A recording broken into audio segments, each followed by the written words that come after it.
On January 1st, 1985, when most people in Pensacola, Florida were settling down after ringing in the new year, one family was dealing with an emergency. This emergency had nothing to do with evil, and nobody would be labeled a monster over it. No, they were taking their dog to an all-night vet at about 3 o'clock in the morning. As they pulled out of their driveway, their daughter pointed to the side of the road and announced that there was a mannequin on the curb.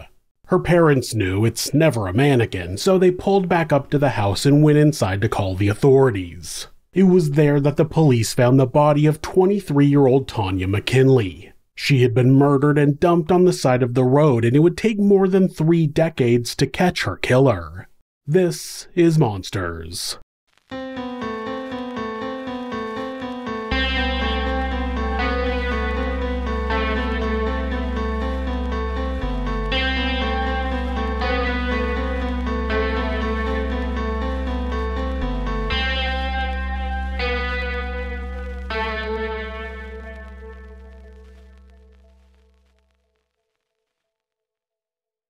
Tonya McKinley was born on January 25, 1961 and grew up in Milton, Florida, not far from Pensacola. She had a sister named Renee. People say she was an outgoing kid who loved to be the center of attention. Tonya dropped out of high school when she was 17 and moved to Pensacola with her cousin, Vanita Biasco. She took classes to become a medical transcriptionist and started dating a man named Tim Davidson. People say the relationship wasn't great, but they eventually had a child together. After their son, Tim Jr., was born in 1983, Tonya dedicated her life to her son, but she didn't feel the same type of love for his father. The day after Christmas in 1984, Tonya left Tim Sr. and moved in with her cousin and her husband. Unfortunately, the desire to separate was not mutual. Tim wanted to stay together, and he was said to have a habit of following Tonya to keep an eye on her. Tonya stayed busy working, going to school, and raising her son as a single parent.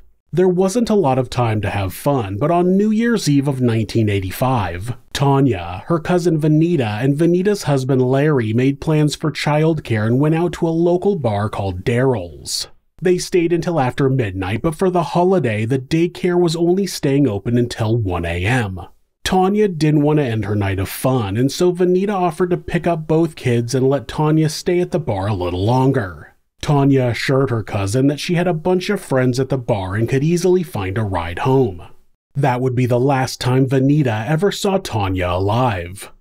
The next morning, when Larry and Vanita woke up, they realized that Tonya had never made it home. They didn't have to wonder where she was for long because Larry's mother arrived at their house and let them know that Tonya's body had been discovered. The police had been alerted to the body at about 3 a.m. that morning.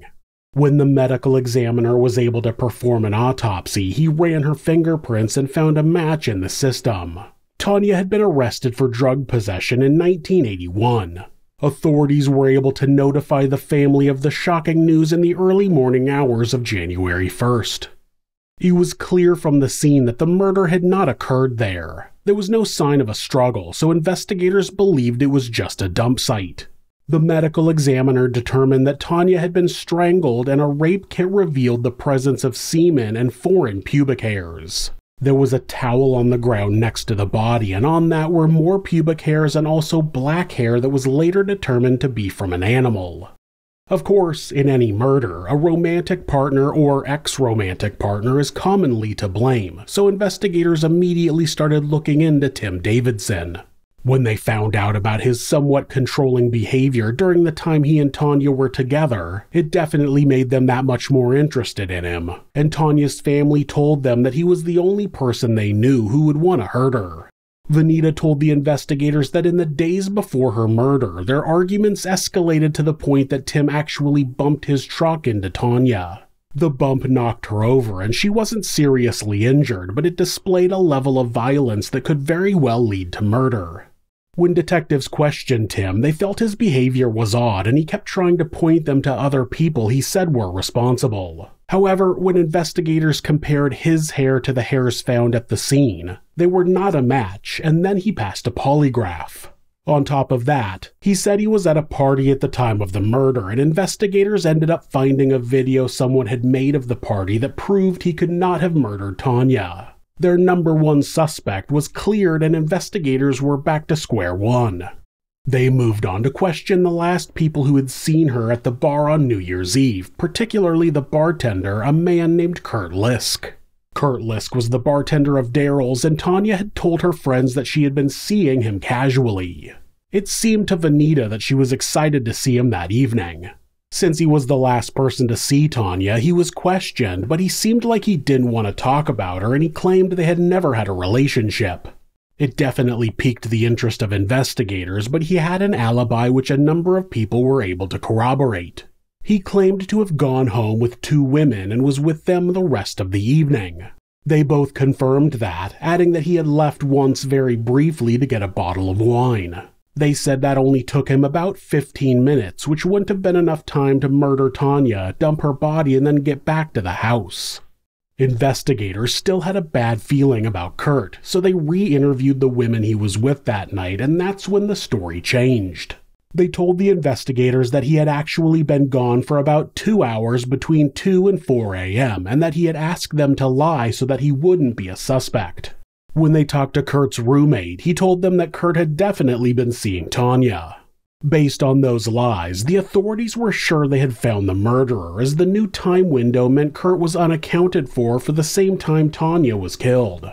Kurt was questioned again, and he couldn't explain where he was during those 2 hours, but he was adamant that he didn't kill Tonya. In 1985, the crime lab couldn't pull a DNA profile from semen, but they could get a blood type, which they did for the semen found on Tonya's body. In an effort to put the final nail in Kurt's coffin, investigators got a blood sample from him, but to their surprise, the blood types didn't match. It's speculated that Kurt had lied in order to hide his additional relationships from his longtime girlfriend. Kurt was then cleared as a suspect, and the investigation went cold. Tim Jr. went on to live with his father, and as the decades went on, the idea that her killer would be caught continued to dwindle. Of course, as time went on, scientific advances in forensics made it possible to pull a DNA profile from the evidence collected at the scene. That profile was put into CODIS, the combined DNA index system, but there were no matches. If whoever had murdered Tonya had not committed a crime that justified having their DNA profile entered into the system, there would be no way to match it to anybody. Investigators were forced to continue waiting. It wasn't until 2015, 30 years after Tonya's murder, that investigators were able to put the DNA profile into the familial search system within CODIS.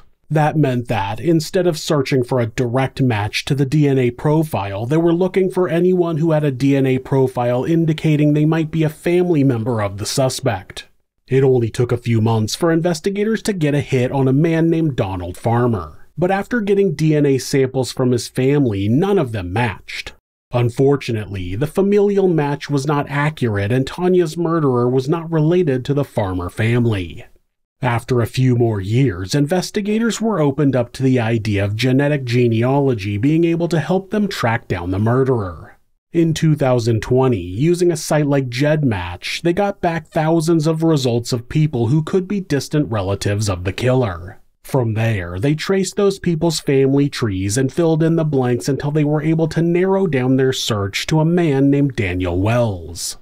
Daniel was a 57-year-old father who was living in Pensacola. Though he had lived in Missouri for a period of time, he had lived in Pensacola at the time of the murders, only a few blocks away from where the body was found. It was also revealed that he had been arrested multiple times in Missouri for exposing his sexual organs. Realizing that Daniel was likely the murderer, they put him under surveillance, and eventually he made the mistake of tossing a cigarette butt out his truck window while he was driving to work. He was quickly collected, and the DNA profile was a match to the semen left on Tonya's body. After tracking down people that knew Daniel back in 1985, it was also discovered that his roommate at the time had a black dog, something that would explain the black animal hair that was on the towel found next to Tonya's body. Daniel was pulled over as he was leaving work one day and taken to the police station for questioning. When the interrogation starts, they don't tell him right away why he's there, and they don't mention Tonya, but he doesn't seem to question why he's there. Generally, if an innocent person gets pulled into the police station and interrogated, they're pretty concerned about exactly why they're being questioned. Daniel doesn't seem concerned about that at all. Before they get into the murder, they talk to Daniel about his previous arrests. From our point of view, what you did is you pulled up, you saw a lady, probably pretty, right? Targeted her. I've been drinking. You've been drinking, right? So that's the only time I ever did that. And then, so you said you asked for direction to lure her over to your truck, right? And then you committed the act of masturbating in front of her. Why would you do that? I understand you were drinking, but I mean, I don't know. Is it out of frustration? Do you think that seeing her reaction or her embarrassment or something like that was something that you were looking for? No, I just think it was just for my own gratification. Just I don't know. It's just. Do you think it helped you sexually? It helped arouse you that you were going to do this? Just expose myself. Yeah. Perhaps. Yeah. So there was a sexual aspect to doing it. It wasn't external. It wasn't like you were trying to hurt her. No. It was for yourself to help you with like arousal and how you felt sexually about it. I would say that's, yeah. Okay. The reason he did it is because he can't control himself sexually around women. At no point in my life, no matter how drunk I was, have I ever had the desire to whip out my junk and show it to anyone. I've been married for almost 20 years and I've never had that desire with my wife. I mean, outside of the bedroom, like we're in the kitchen and I'm like, zip, check it out. And that's because I have self-control over my actions, even when I'm sexually aroused. Daniel does not, and that's the type of person who gets frustrated when they don't get what they want sexually and explode with rage. He talks about being from a broken home and having 4 older sisters. He said his parents divorced when he was 11 years old and he was raised by just his father. His youngest sister went to boarding school and his other sisters were out of the house, so his mother moved away by herself, which could be the root of Daniel's resentment of women. He claims to have no issues with his mother leaving, but there can still be issues that people don't consciously recognize. Of course, once they brought up Tonya, he claimed to have no idea who she was. So that young lady I just showed you a picture of. Right. New Year's Eve 1984 going 1985. January 1st, early morning 1985. Okay. Was found dead on the side of a road. And I have the evidence that you're the one that's there. Oh. I have irrefutable evidence that you're there. I am not doing all this on a guess. I'm not doing all this. I don't know. On a hunch.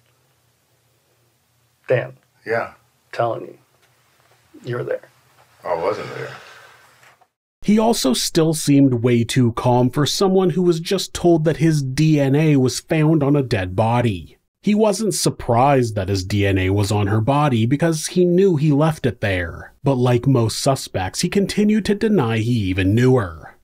I don't understand. I mean, I have never hurt anybody in my life. That's what's, I mean, I've had one-night stands and stuff before, but it's like... Have you had a one-night stand with her before? No, I don't know her. I'm telling you, I cannot recognize her. I don't know the name.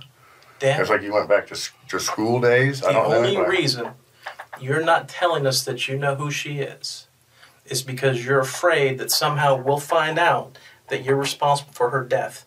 We already know that you are. The interrogation goes down the typical path of the detectives explaining the evidence to Daniel and him denying to have known Tonya. Then his story shifts a little bit. Eventually, he admitted that he might have had a one-night stand with her, but he doesn't remember her in any way. The detectives told him that that story was unlikely because her murder was all over the news the next day. He lived right down the street, so he would have seen the story all over the news of the woman he had just had sex with having been murdered right near his house and had completely forgotten about it. When the detective put it that way, he went back to saying that he didn't think he had sex with anybody that night. After some more coaxing from the investigators, he finally admitted to being with Tonya.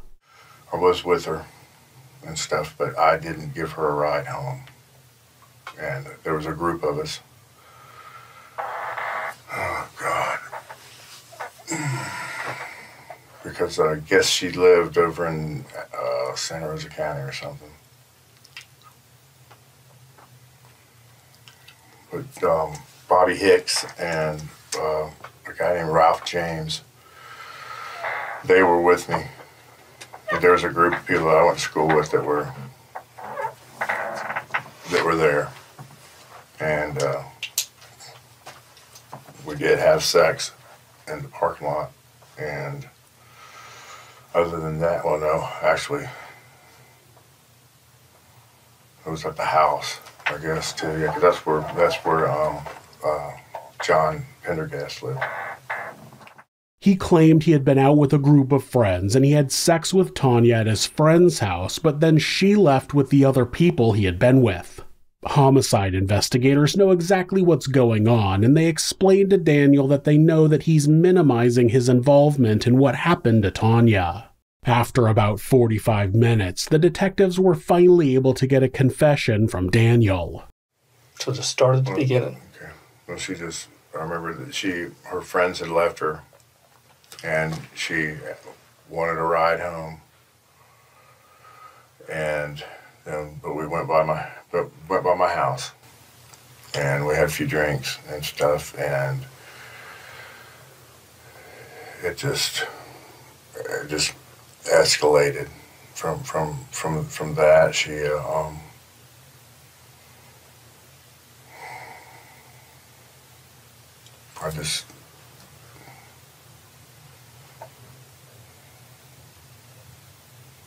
I think I hit her in the head, and it knocked her out. And it was a traumatic blow, and it killed her. What happened that made it get out of control? I think we just got in kind of an argument over something. I can't remember what it was. Daniel claimed that he had already had consensual sex with Tonya, and then she wanted to leave, but he didn't want her to.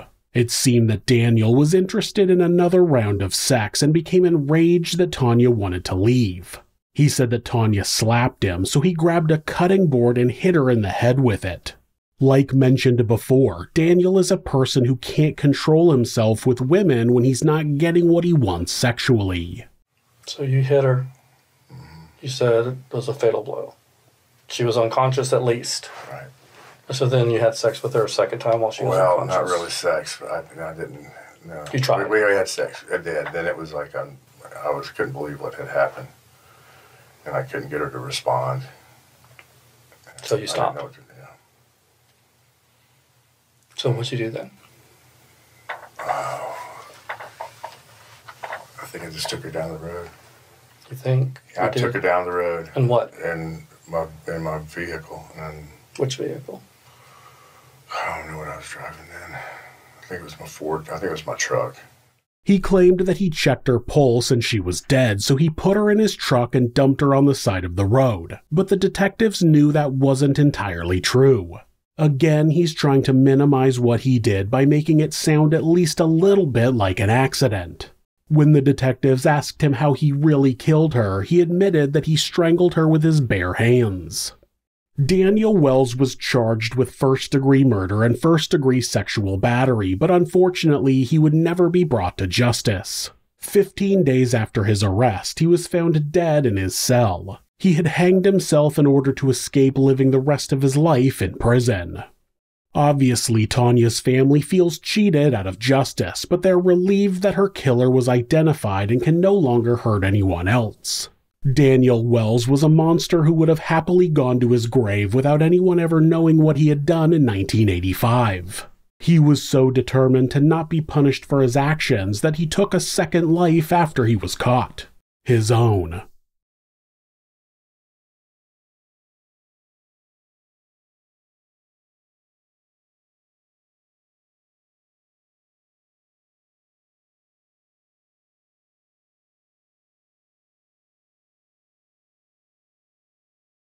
If you're a fan of true crime, hit subscribe and turn on notifications so you don't miss an episode. You can also hit like or leave us a comment. You can check out our other show, Somewhere Sinister, on YouTube or anywhere that you listen to podcasts. If you'd like to support the show, check out our merchandise at thisismonsters.com. The link is in the description. Thanks again, and be safe.